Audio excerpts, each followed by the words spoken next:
There's this battle that a lot of us fight, but we almost never talk about it out loud.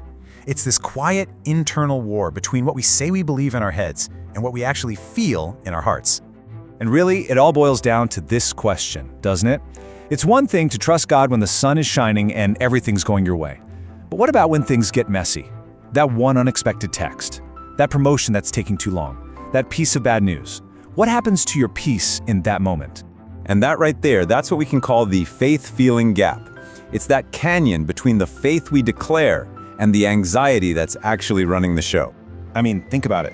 You've probably been there. You're in church or just by yourself, and you're singing these songs about God's faithfulness, you're praying these powerful prayers, and in that moment, you mean every single word. It feels so true. But then, this. The peace you just felt, the one that felt so solid, it just shatters. All it takes is a vague email from your boss or a weird silence from a friend, and poof, gone. That confident faith is suddenly replaced by this storm of what-ifs. Now, it's really easy to beat yourself up over this and call it hypocrisy. I guess I don't really believe. But the argument here is that it's not hypocrisy at all. It's actually something much, much more subtle going on under the surface. So, if it's not that you're a hypocrite, then what in the world is it?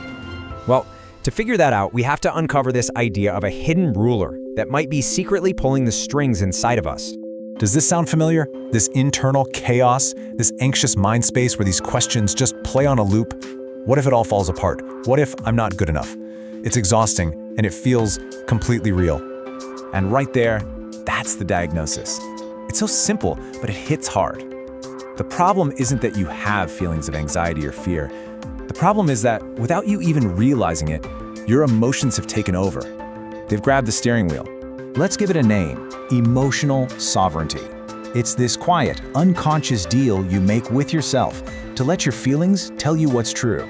So, if you feel scared, that means you must be in danger. If you feel hopeless, that must mean the situation is hopeless. Your feelings stop being signals and start becoming your reality. Okay, but here's the game changer. The goal was never to get rid of your emotions. That's not what a strong faith looks like. It's about understanding that your emotions can be present without being in charge.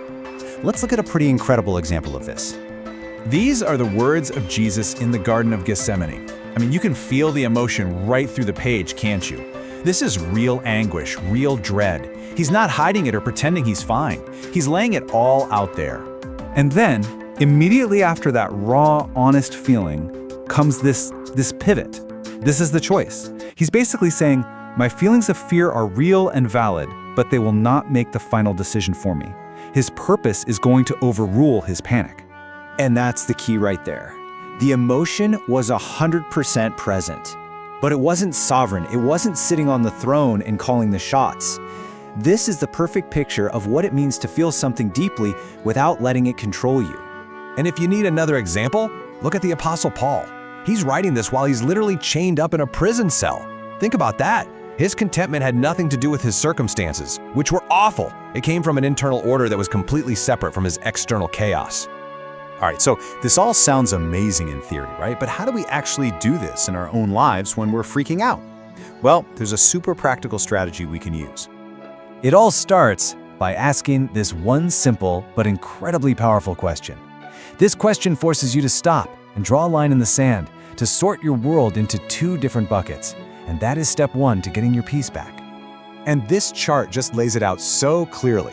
On one side, you've got what's yours, your choices, your thoughts, how you respond. But on the other side, the outcomes, the timing of things, and what other people do or think. Let's be honest, most of our anxiety comes from living in that right-hand column, trying to control things we never could.